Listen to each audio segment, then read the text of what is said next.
Welcome everybody to the BIDE podcast, the podcast of the Barcelona International Dance Exchange. Today, in our episode 126, we have as a guest Francesca Tranter. Francesca, welcome to the podcast. Hello, thank you for having me, Sebastián. It's a pleasure to be with you. We are here in Almada, so in person that's where we can find a place and a moment to be together. And we would like to start with asking you the common thing that we used to do in our podcast is about talking who you are, instead of talking about what you do, that you do a lot of things, and we'll be talking about that later. How you can, share with the people that maybe don't know you, who is Francesca during this current 2025 that is running. Okay, well, I have many years behind me, so I have quite a long chapter. I'm Francesca Tranter from Malta. I'm 63 years old. I've been in dance for 45 years. I'm married. I have 2 children who are adults now. Mm-hmm. And I have gone through all the channels of where up to where I am today, from being a dance artist as a young person, being a choreographer, producing my own company, Contact Dance Company, as a platform for my own voice, my own choreographic voice. From then, I moved on to education. From education, I started pushing a little bit more for projects and collaborations. Into university, from university, ended up leading and curating Dance Festival Malta. But of course, there were lots of bumps. Mm-hmm. But I think all these experiences that I passed through are what make me who I am today. I have seen my character change because you grow through the experiences of the people that you encounter and the things you want to achieve. You learn through experience, and what I'd like to share perhaps with the public, or maybe young people who are listening, young artists, perhaps not to make the same mistakes I did. When we're young, we're very ambitious and we shoot off the mouth and we fight. We think by fighting that this is going to make us a winning situation. But in reality, I think if you're calm and you think it through and you're more diplomatic in your approaches, you grow stronger in your success at an earlier stage, rather than fighting, sort of finding walls, bashing them through. Instead, you find doors and you open them. And if I had all this information as a young person and someone guiding me, rather than having to experience it and finding it all on my own, this is what I want to share. That if the mentorship is not there, if the guidance is not there, then maybe by hearing, the things that I had to encounter coming from a small island and my struggles, maybe somebody will take something from it. Okay. And who is behind all this doing Francesca Synergy Energy family? How do you define yourself or describe yourself more from the human side, because and we talked yesterday about this idea, guiding young people, and you are all the time, because of the educational profile also talking and sharing with the young generations, the one who take the torch soon enough, we hope. But I would like you, because I know you also from the other side, if you can share, from where all this energy came from, where is the driving force that make you be this amazing person that you are? Well, thank you for that. Thank you for the compliment. Well, it's really strange, funny. I would probably say that dance chose me. I didn't choose it. Because my original yearning when I left school was to go and study art. I was very good at drawing, painting, and I was very interested in the interior design and architectural design. And I had actually applied to St. Martin's College and I had gotten in, but it was a time where we didn't have scholarships and things like that, so it was very expensive to go. So I had to put that aside. I used to dance just as a hobby. I didn't start at the age of 2 or 3 like most people. I started when I was 13. I did not start as a classical dancer. I always went into the modern dance. Classical training came after because it was necessary when I went into study at the place in London. And I had a 9-year relationship with England, coming and going, doing all the courses, Easter courses, summer courses. I had very, very challenging teachers of my time, a different generation. They were very strict, very disciplined. It's very different today, the way we teach. Yes, Absolutely, yeah. we move with the times. The generations keep changing, and as a teacher, that's something. As a practitioner, that's something we have to do also. You know, we have to keep reteaching and relearning on how we can communicate the information we have to the generation that we're faced with today, because it is very different. I teach very differently now to the time I taught 20 years ago, literally, or even 5 years ago. So dance chose me. I had left it for a period of time, and then when I was 18, I got back into it. And I don't know, it just took off from there.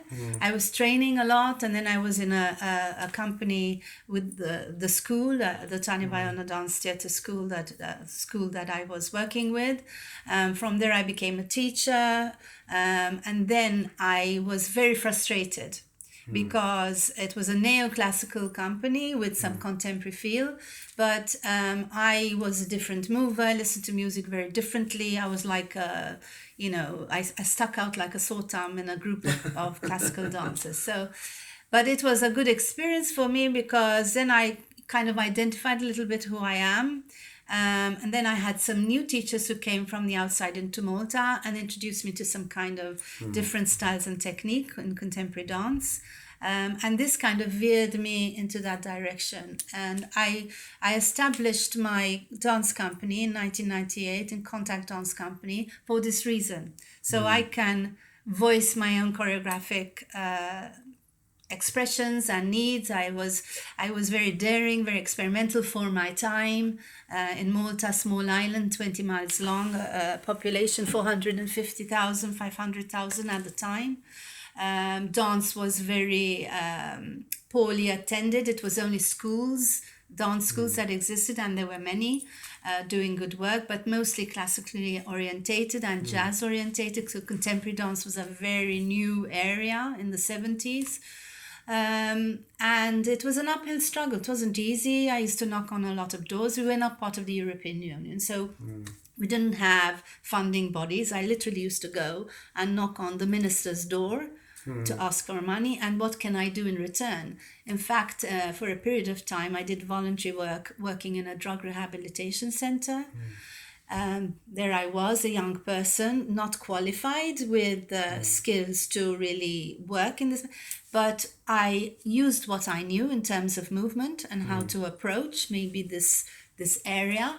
And I was actually surprised with myself, it was a real learning curve at how the power of movement can help people at that time, when movement therapy wasn't a recognized degree in Malta,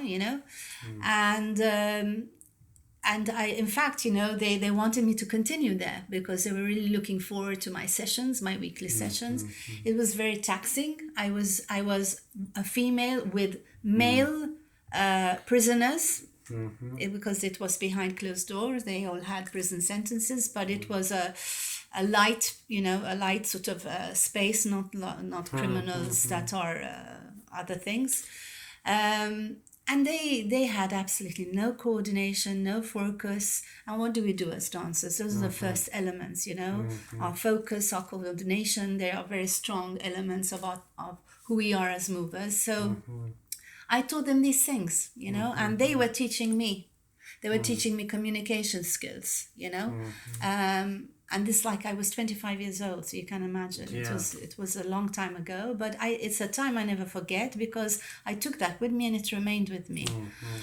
From there, I toured a lot with my company. I had no male dancers. We were 10 women. I had a group of 10 women, and for 13 years, I was touring to many festivals that would accept. In that time, there was no digital technology. You would send your VHS PAL 1. Yes, I remember. Okay, it was expensive to send it through the mail. I do remember. So it was a big struggle. But I got to many festivals abroad, traveled to many countries, and I was alone, choreographing, producing, directing, creating, teaching, and I was exhausted by 14 years after that, because I was always looking for funding and do everything, and I had 2 young kids to raise. I obviously with my husband, and it was a struggle, but it was all worth it, because all those experiences I did touring made me understand the needs of what it means to run a company, to have organization skill, time management, how to rehearse, how to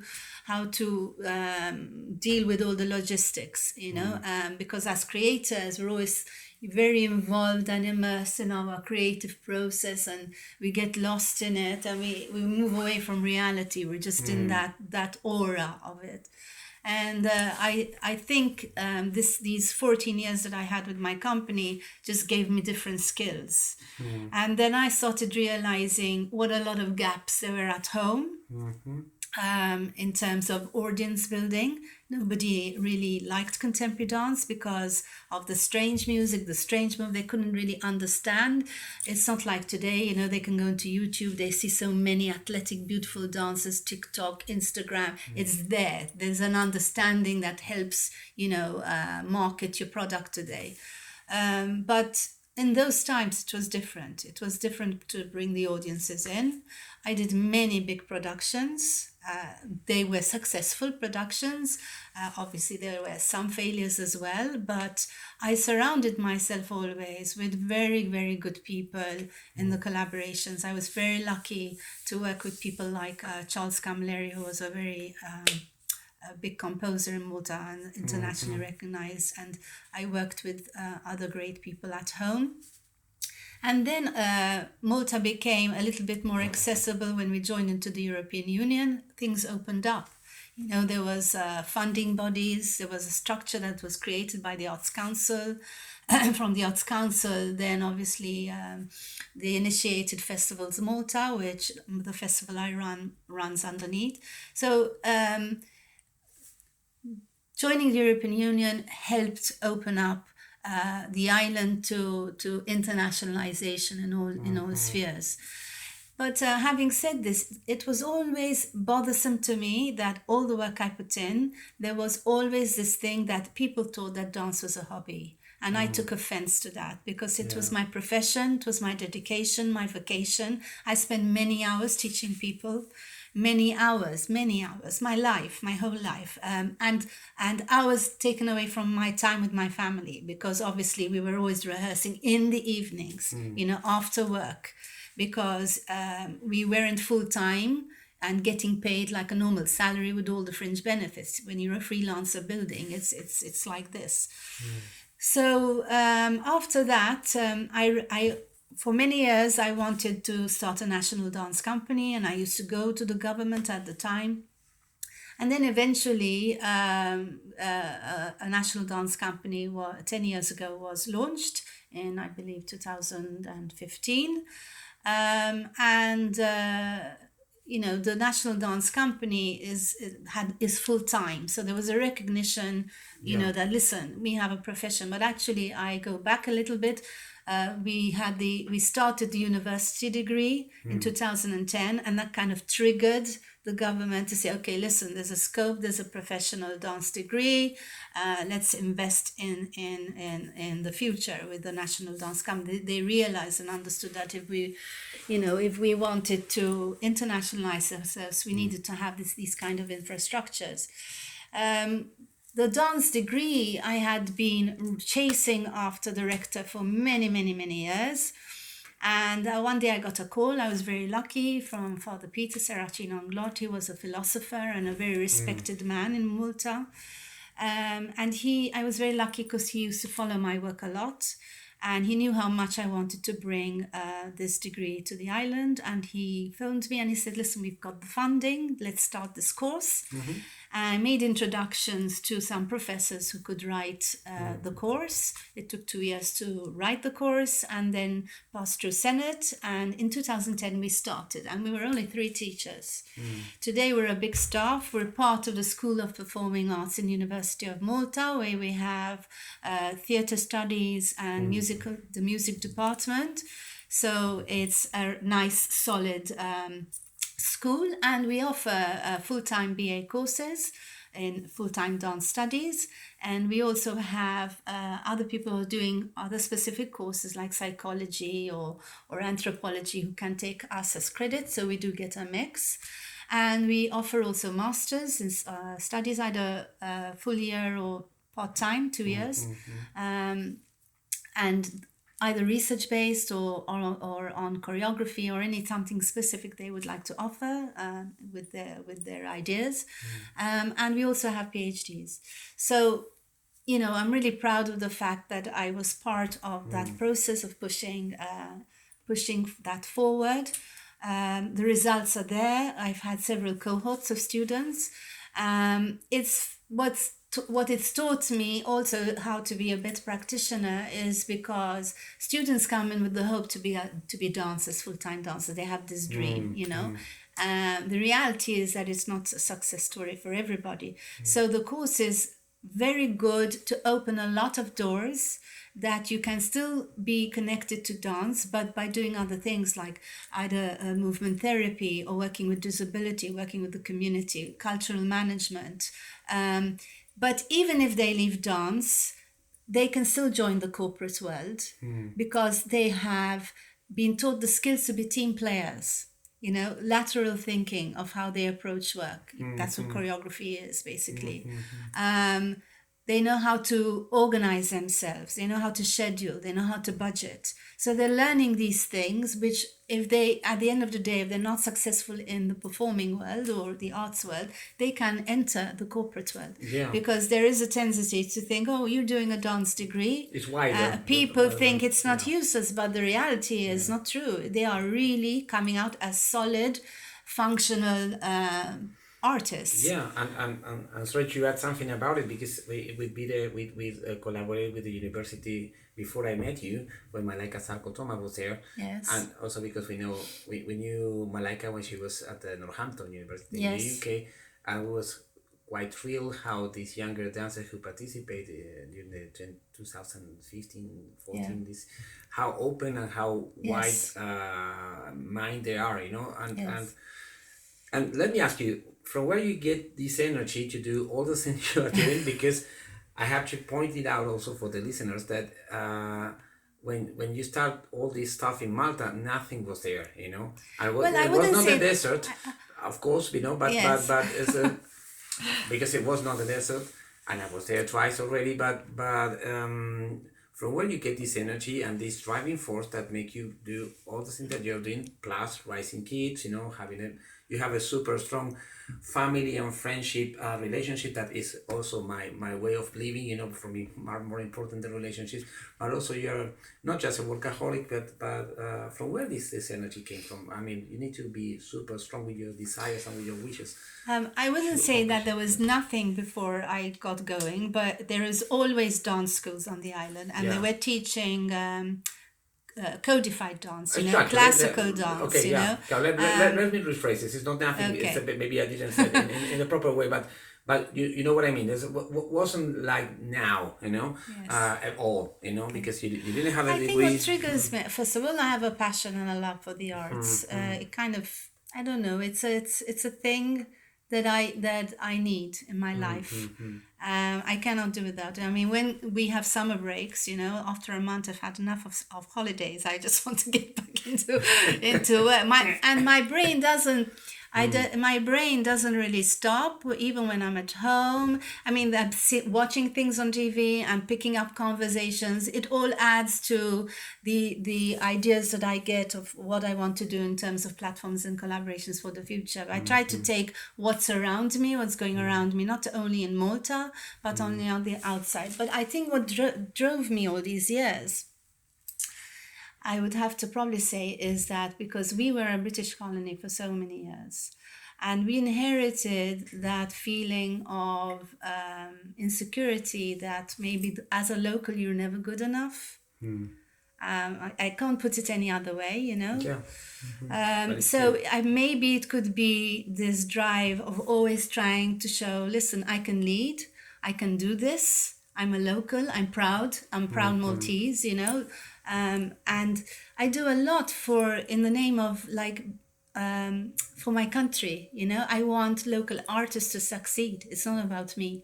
I feel like I want to help, and I want to create platforms where the local artists can grow, and the recognition can be there. And I think this is happening through the dance festival, because we haven't come to the dance festival yet. But I think it was always this, like, as a young person, I've always felt alone. I never felt like, you know, I had to always push myself in terms of the support until we joined the European Union, and then things started to change. But even then, even the local artists, they have to really strive for support and recognition. Maybe always thinking that you're never good enough, because you maybe the history kind of affects you about. I can't, like when you're a colony, there is a little bit of Yes, of it's this. kind of a cultural heritage about, you know. Yes, I mean, but really and truly, I mean, I speak on behalf of the nation. The Maltese people are very hospitable. They're very hardworking people. All the local people that left the island, there was a period of time where we had mass exodus from Malta. They went to Australia and to Canada. Those were the main areas. They're very successful communities, Maltese communities abroad. I mean, so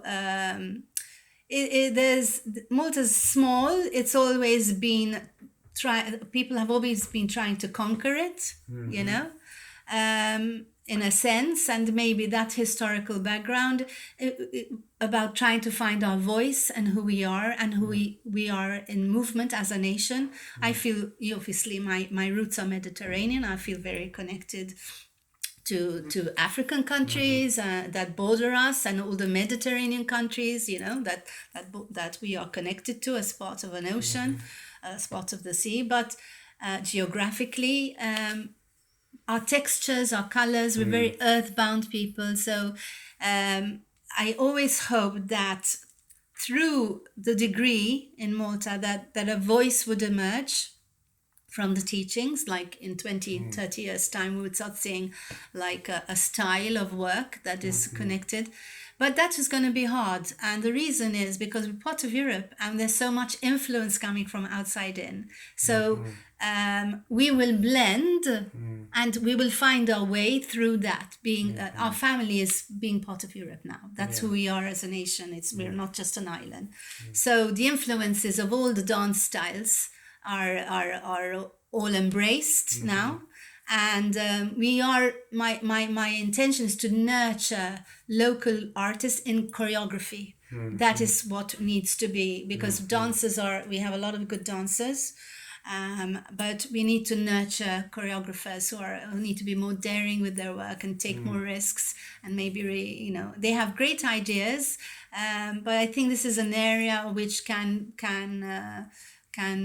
get better. So the dance festival is something that was offered to me because it's a government institution. Festivals Malta gets their funding from the government, and then it's divided amongst all the festivals.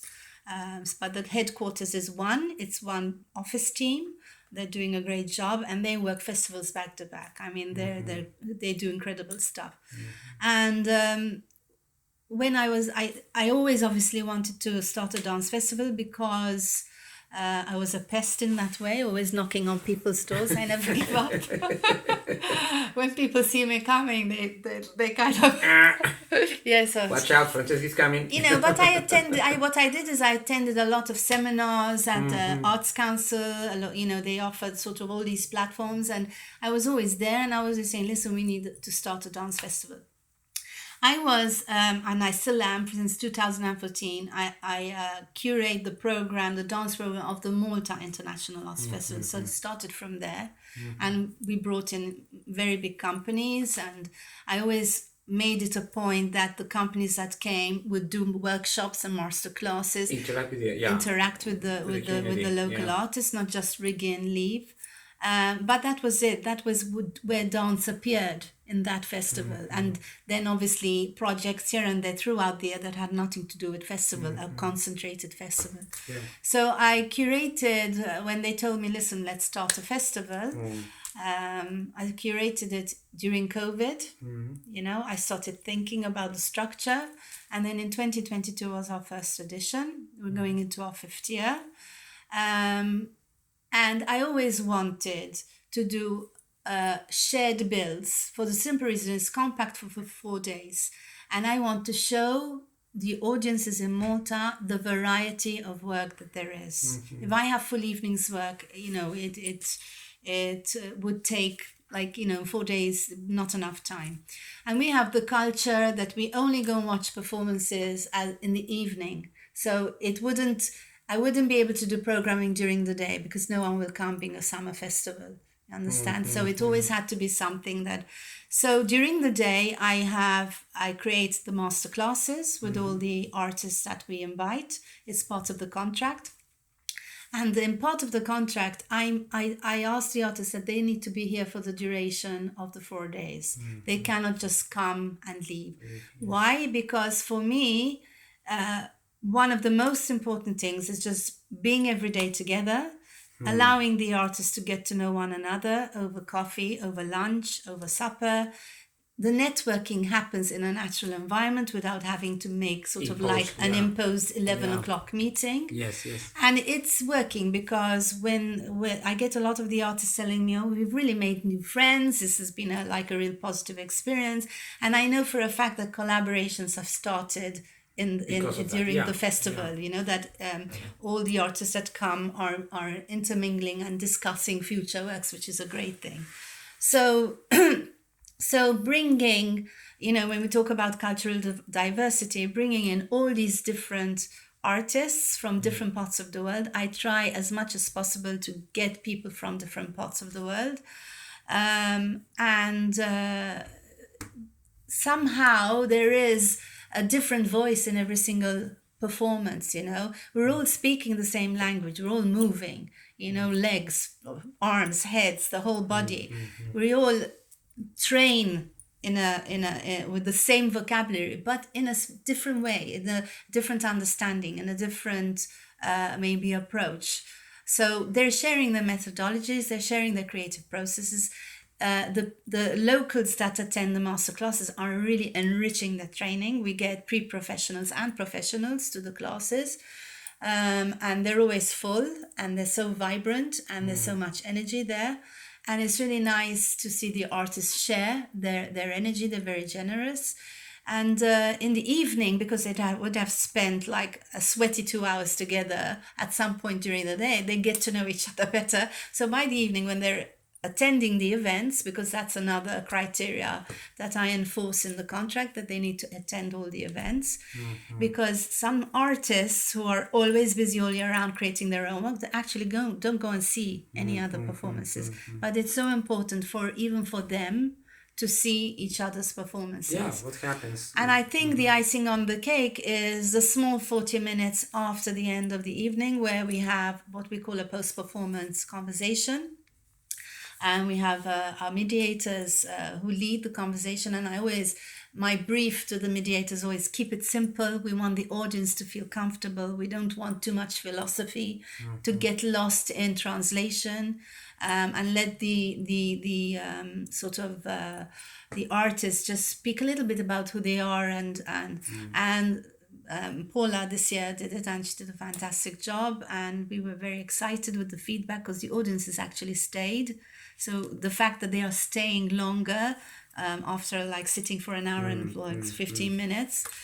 And I think also the shared builds are another success story for me, because I feel like the attention span of audiences for contemporary dance, it's quite challenging.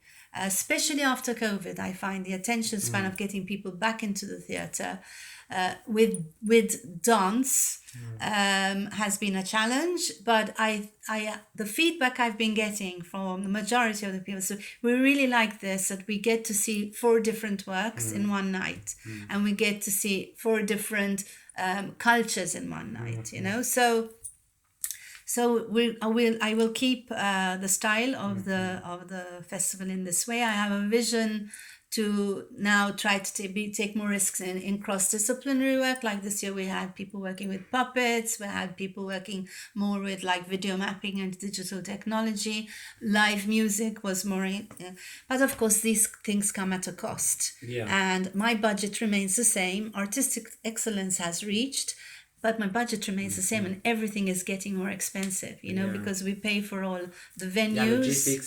The logistics are a nightmare. Yeah. And what I discovered actually this year is we have a lack of skilled people in lighting and sound engineering, because in that summer period, we have a lot of concerts and parties, and most of them are already engaged, working and contracted to those huge concerts that are happening throughout the summer.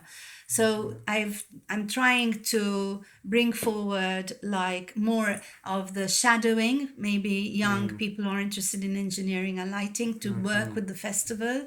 And I brought it also to the attention of like Arts Council, that we need more of these skills. So maybe trying to endorse it through, university, junior college and all this. We need more people to work in the sphere, because now performances are there. We have many events in Malta. It's like saturated. In fact, sometimes it's a bit overwhelming. That if you had to come to visit Malta for a week and have no plans and open to see what's on, you will have many choices of things to see: theatre, music, dance, concerts, exhibitions. They're there. So, but I'm excited with Dance Festival, because it gives me the opportunity to create like a fringe, which is what I'm building within the festival. So you have the main performances that happen in the evening. They have the master classes that are happening during the day, but we have a lot of platforms, such as the community project, which of course you led this year, which we're very happy and excited with. And this is an open call to movers, anybody who is even a musician who likes to move, or dance people, or people who are in different kind of therapies related to movement, who wanted to do a 4-day residency, which culminates to an outdoor site-specific performance. It's more about offering the experience to the community. It's not like a paid job. It's something voluntary, but it's working every year. It's very successful. We have a nice following. Then we have another platform, which is called the Choreographers Platform. And this is a call only to people who live in Malta, because I need to push the local artists. So you can be Spanish, living in Malta, studying in Malta, In fact, we had one of the Hungarian students, full-time students at university, who applied this year and performed. So that is for that. And you could be an established artist or an emerging artist. It's about showcasing your work. And then we launched this year Artivism. This is one project with one full evening work that is talking about some kind of either political message or social message. It has a theme, and this year it was about prostitution and human trafficking. It was supported by Perform Europe, and a company called Dance Beyond Borders led it. And it was a 3-year research project of accumulating the experiences of people, women across the globe. It's quite horrendous, actually. At the end, you feel like you want to catch your breath. You don't know what to do. You don't know what to say. You feel useless. It was minimalistic, the movement, but the text was so powerful, and the text was in all the different languages, and we just had the transcript on the screen. Yeah. And they had these really beautiful images in the background it was very emotional. It was a 45-minute work, that it was a culmination of the research. And they had a panel at the end of the performance with heads of departments that run specific associations and agencies in Malta to do with, drugs, and prostitution and human trafficking and all, and the things that were said and came out, you know, I mean, made us realize that we are the problem because we're looking the other way and we're not doing enough to be able to help what's around us. Maybe we recognize something, Yeah. but discussion was had, people were triggered, and I think that's the power of movement. I as a person cannot make the changes alone, but by supporting through this art form and making people realize that through the arts we can make change, we can get a message across. Because imagine I had all the people that have the power and control of money, like in that room, watching that performance and listening to that conversation, that would have made a change. The thing is, we need to get them into the audience. You know, get them in the audience, then things will happen without having to have an argumentative conversation or have to raise, because they're seeing it, they're actually hearing the conversation of the actual women that are suffering. So Artivism is about that, and we will have a call annually. It has to be a strong project. If it's not strong, we won't hold it. I won't hold it just for the sake of holding it. It has to be a project which is meaningful. And also this year, we launched the Writers Critic platform. I reached out to Airwaves, and they took the Springback Academy model and invited Una Duckworth, an amazing, lovely woman. And it was very last minute. It was like 3-4 weeks before the festival. I took a risk, but I managed to get a sponsor for it. And I wanted to do it for one reason, because journalists who write reviews on art is a dying race. We don't have really anybody writing about dance in Malta. We used to have, but I don't know where they are now. And to kind of create a culture in the next 5 years, a new generation of writers, and also that they need to be paid for the writing that they are going to you know, with the magazines and the newspapers that are there. So the way it worked is they workshopped in the mornings, they met up, and because we had 5 applicants, which was great. And they watched all the performances, and they chose what they wanted to write about, and they would write in the night, poor things. And the next day we would have like a review on day 1, day 2. They did an amazing job. But they themselves really enjoyed the experience, because they got to actually interview some artists, you know, and that for them was a new thing. It was a new approach. So what's come out of this is that Arts Council wants to take this model on board. We'll be talking about that in the future, and I think they want to do it across the board, like with theatre, with music, and try to continue this fueling of a new generation of writers, because we're very good at marketing, all of us. We're all good, all of us. All the world knows how to market, you know, things. We sell things, come and watch this, come and watch this, come on. But there's never something that is written, you know, it's very often we forget and we don't read. Like, we want to try and reach those people who did not come. So they're reading about what they missed, you know. So this critiquing is not about destroying a work, but the way they write is more about the experience of what they've seen. And I think it's very important for the local artists in Malta, because if they want to grow, they have to be critiqued. Because what is happening, I feel, is the work is good, but they are performing to their family, their friends, and nobody is going to tell you that your work is not good. They will always, your family and your friends are always going to applaud you for your work. Critical thinking is critical essential. thinking, somebody who doesn't know you, is not attached to you personally, you need to have some kind of conversation, feedback about your work in order to grow. So this was a necessary platform, and we hope to carry it on with the future festivals. Of course, there's the Youth Dance platform, which is focused on a young age group between the age of 9 to 15. What we try and do is create a safe space where not only offer them classes, but also allow them to share a piece of their own. It's quite nice, really, to see that. Yes, because they're the future generation, so you've got to give them that space. So I don't allow any teachers, any parents in the room. It's just them. Yeah, so they don't feel uncomfortable to speak in front of their teachers or their friends, or their parents.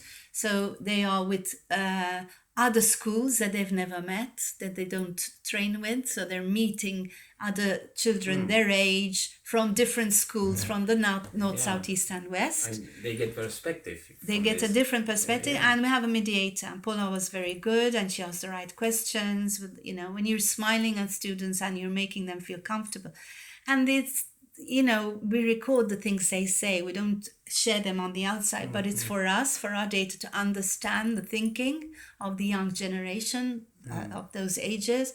And we were very surprised at some of the touching things that they would say, about the way they feel about dance and why they do dance, and and allowing that safe space where they can speak about it is helping them, for the future. Where we ask them questions like, okay, so you're dancing, what you gonna do with it for the rest of your life, and it's very exciting to be in touch with the young generation, because obviously I work mostly with adults. And it's also important for me to stay in touch with the younger generation, because it's a learning curve all the time. So yes, and we have another platform which we launched a couple of years ago, which is the Dance On. It's a generational project. We've set it from the age of 40. And the intention was that I felt there was a gap in the space of dance, where the last 90 years of dance, people have contributed in their teaching, in their being on stage, being part of dance projects.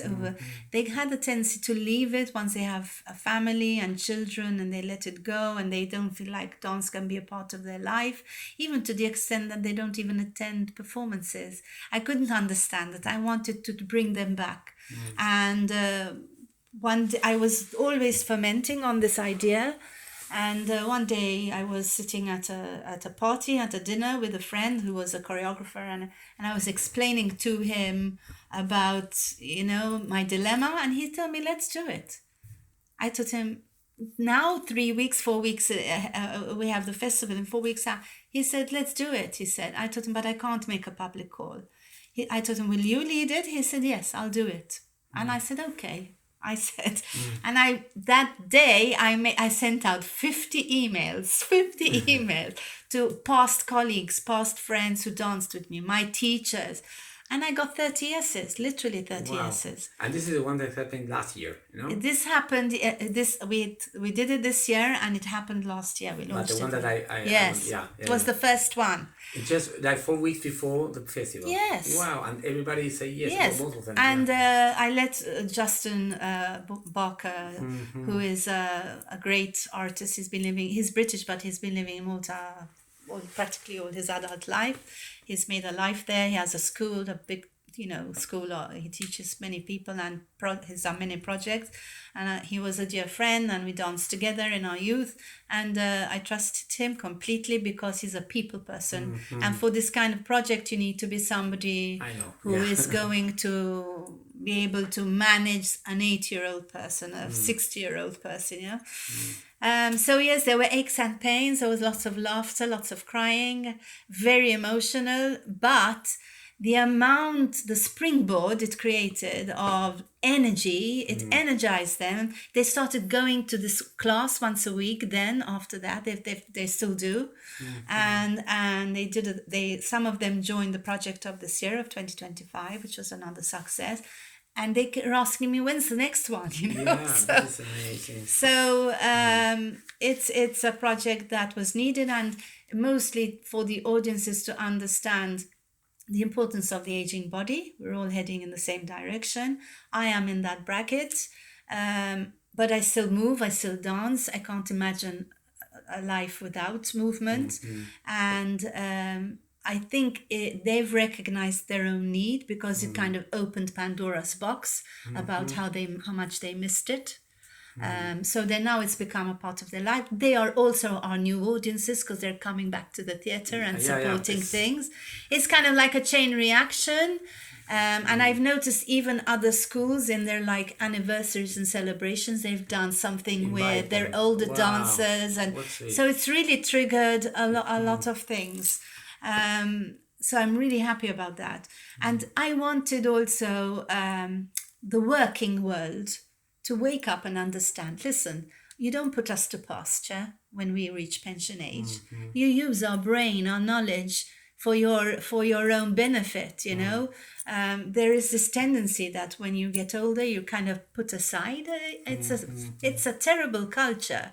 It's a terrible culture. Yeah.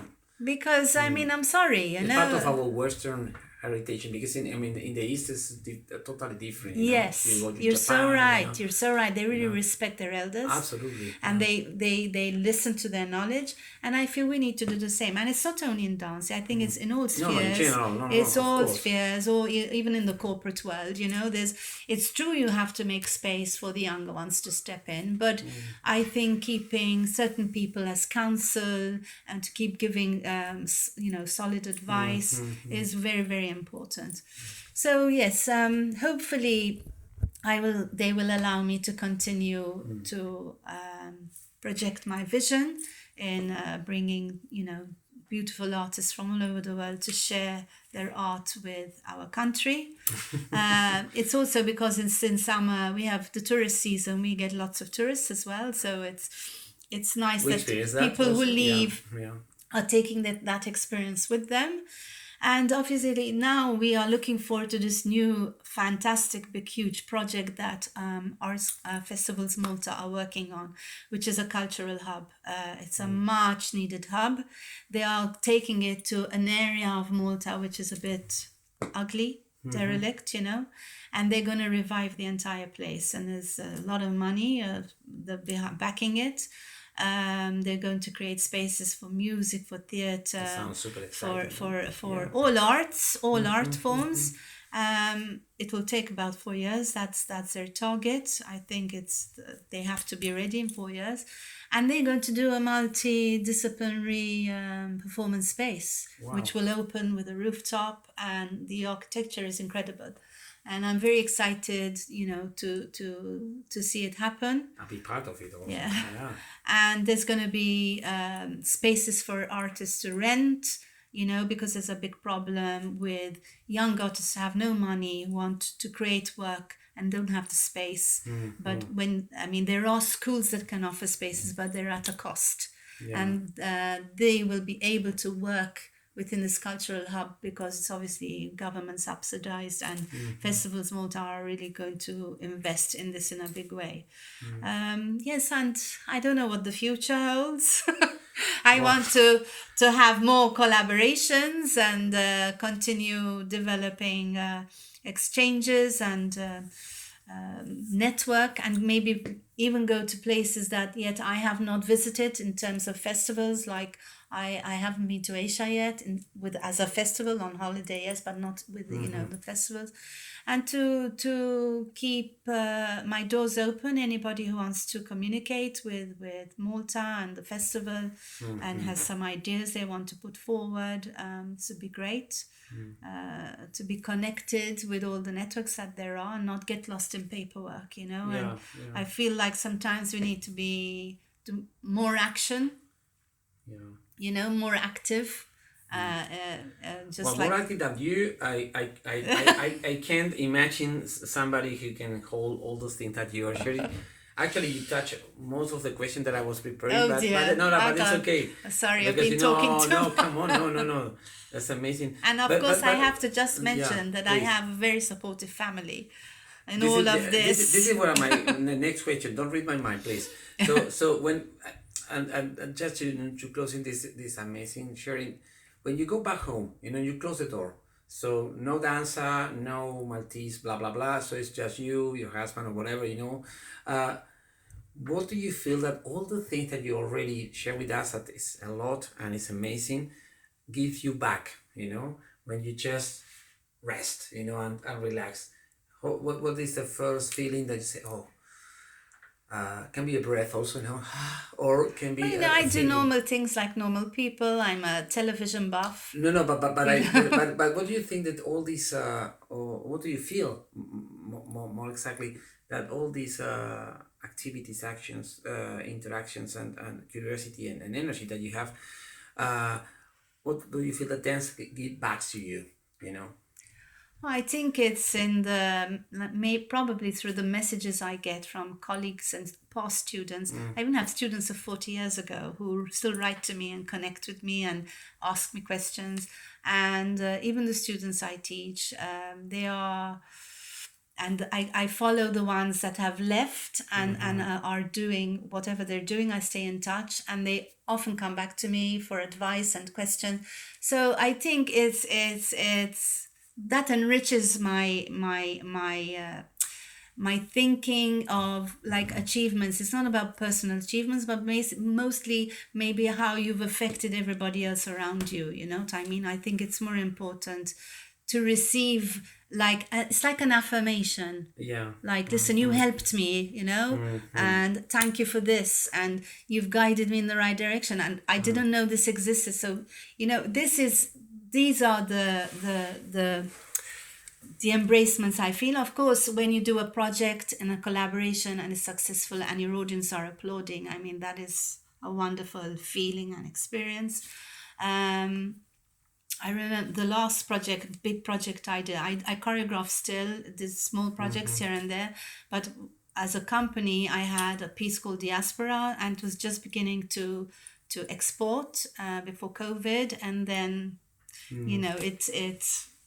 it's there hanging on a shelf. Yeah. So I have these two particular projects which I want to maybe bring back, readapt, put on another company. That's my dream in the future when I have the time. But in terms of achievements, I think it's about that. It's about what you're leaving behind, your legacy. And love also. Yes, and the love you share with your work, and the friends you've met and the colleagues you've made. I mean, I can't count. It's numerous, It's 45 years of work. Yeah, it's a lot. And with my family, I'm very proud of my children, and I feel proud of the fact that I raised them in a performing world, because they are very culture based in their minds. They can have conversations about anything. They appreciate everything. Yeah, they are super involved. When the festival happens, it's super cute to see all of them interacting with us, and having super nice and catch-ups on how are you, they're super into that. My husband is my worst critic. Of course, but he behaved, It's funny because when we first met, I'm in completely different worlds. He's an engineer. There's no gray area. It's just black or white. Yes. There's no conversation in between. And I was all over the place, bouncing with those ideas. And so he grounds me a little bit. We do clash a lot. We fight a lot about a lot of things, but I think that's what makes it work. Yeah. And but I think I pulled him into my world. He was not familiar with theatre, and I used to tell, listen, this is who I am, this and this. Lay your cards on the table. There's no false pretenses. So I pulled him into my world. He became familiar. Of course, we've been married 33 years. He's been seeing dance-related work and supporting me in numerous ways. So now he's become a critic. But he has a very good way of constructing information. Okay. So I respect that. Yes. And but when we're at home, we just relax and listen to music and watch television like everybody else in the world. I think it's the only way I can unwind, to be quite honest. Absolutely. Okay, so for the end, we have a ritual since 3 years ago that every guest leave a question to the next one, without knowing who will be. So you have one. So before I tell you what is your question, what do you like to ask to the next one? Can be whatever you want, can be something that is not related to dance at all. Oh my God, that's a really vague question. I'm not sure. I'll probably say something like, who are you and how are you affecting the world?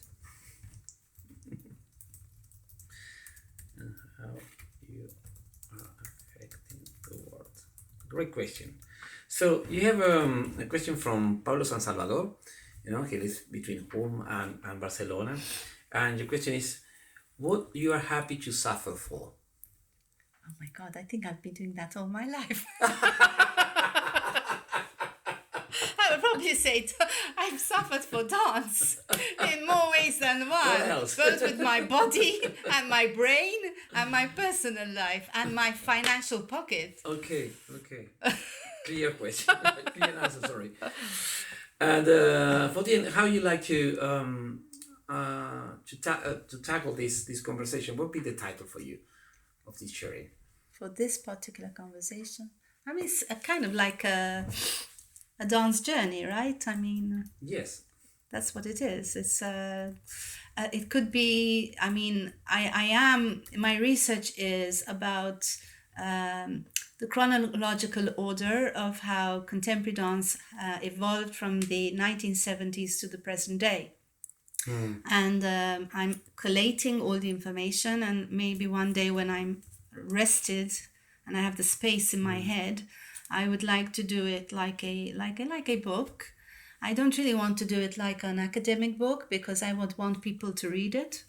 I think if you write it as just for academia, the writing style is different. So that is maybe a project that is in the future. Another one. Yes. Well, I have to keep doing something. I'm not a person that can keep still. I don't know how to keep still. Yeah. I find I'm very restless. I'm a person that doesn't need a lot of sleep. I have problems. If I get 5 hours sleep, I'm lucky. But it's the way I'm wired up. I can't really change that, or I mean, I try to keep myself healthy, eat well, exercise, try to get sleep, unwind. But yes, I think my brain is always, it doesn't really stop. Even when I'm watching something, I can be in two places at the same time, trying to find why I'm thinking of that. Maybe there's a reason. I need to link it to what it is I'm seeing or what I'm saying. I can't quite. I mean, my husband complains about it. He does tell me keep still for a moment, or even when we're on holiday, but how can you not think? There's things around you bouncing off you, giving you ideas, shapes, forms, sculptures, trees, I don't know, landscape. This is what you are. You're a person. I mean, I relate to that because I'm also it's quite a hard question to say, where your energy comes from. I just thank God for the energy that He gives me, and I hope it keeps going. and also thank for sharing this energy, because you propose this energy to other people. So well, I'm happy to share it. Please take it. So thank you so much, Francesca, to give us this time to share all this. Thank you for having me. This journey that is big and strong, and also to be so kind with. This is something that I also want to say to the people who are listening, that you are a really open person. I mean, our first conversation happens walking through the beach in Canarian Island, talking about anything that rather than dance. We was talking about food or music and art. Because food is part of life, right? Of course, so you are a really accessible person, and you're still curious, knowing that you have all this, all this past with a lot of experience and a lot of things that happens in your life that also you share. So thank you so much, and I hope that the people who are listening will be inspired by. Thank you for having me, Sebastián, and I wish everybody well. You're welcome. This was the episode number 126, and see you in the next one. Bye.